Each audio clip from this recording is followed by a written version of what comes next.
Welcome Daryl Johnson, a former senior analyst for domestic terrorism at the Department of Homeland Security.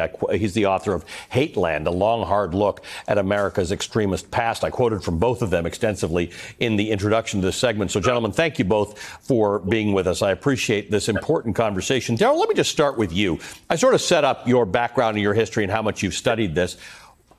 You wrote a report so long ago. We're still struggling with this same thing. What do you believe today to be the impediment against either reducing, prosecuting, or figuring out how to deal with domestic violent extremism in America?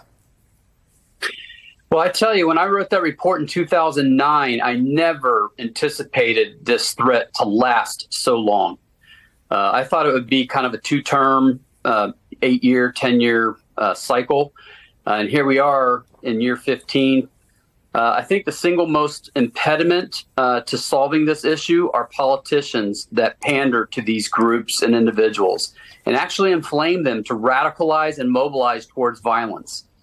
Political candidates need to understand that there's consequences to their inflammatory words, their dehumanization of their opponents, and it needs to stop.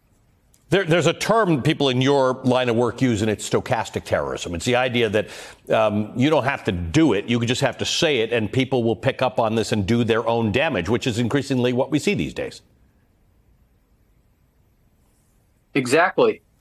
So, one of the things that we can do is, devote resources, watch the type of language, this heated language. I mean, domestic terrorism, one of the biggest impediments that we had as analysts is navigating not only the constitutional, privacy, civil rights issues with these types of groups and individuals, also the interagency infighting. But the biggest thing is just these divisive, polarizing political issues that we have here. Gun rights, immigration, abortion, taxes, all these types of things touch on these domestic extremist groups that make calls for violence.